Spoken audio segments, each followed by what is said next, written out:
Sa Catbalogan City, Samar, usa ang patay, tulo ang nasamdan sa pagdahili sa dakong bato sa duha ka mga panimay. Giingong hinungdan ang pag-uwan-uwan sa miaging mga adlaw. Ang detalye ni Nico Sereno.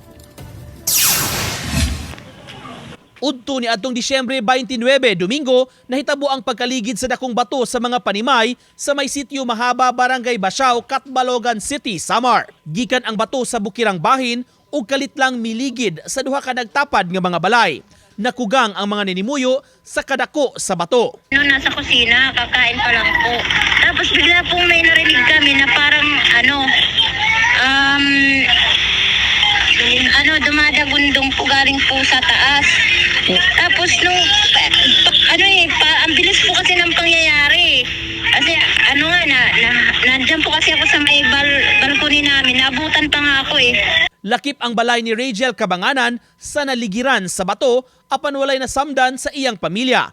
Ang napuruhan ang panimay sa iyang igagaw ug sa pamilya ni ini nga maoy nadakdakan. Patay sa hitabo ang 2 anyos nga bata nga naigo ug naipit.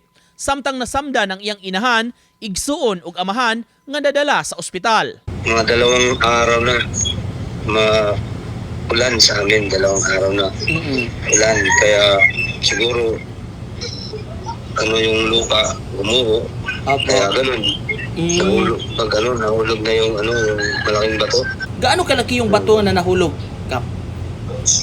Oo, mga parang 2 size ng tricycle, mga ganyan. Matod sa kapitan, dili na luwas puy-an ang dapit, maong girekomendar nga pabalhinon ang mga apektado. Hindi na po talaga no-build zone na doon. Kasi, ayun, kahit yung may-ari ng bahay, sabi niya hindi na sila titira doon. Lilipat na lang sila. Kaya okay naman. Tapos yung ibang bahay din, pinag-evacuate na rin natin para sa safety nila. Samtang gisusi na sa Catbalogan City DRRM ang barangay aron ma-assess ang lugar. Mimando na sab ang mayor pinaagi sa CSWD nga moasister sa mga biktima sa ospital ingon man sa pag-asikaso sa panginahanglanon sa namatay nga bata. Nasayran gikan sa silingan sa namatay nga karong hapon gikatakdang ilubong ang batang biktima. Nico Sereno, Balitang Bisdak.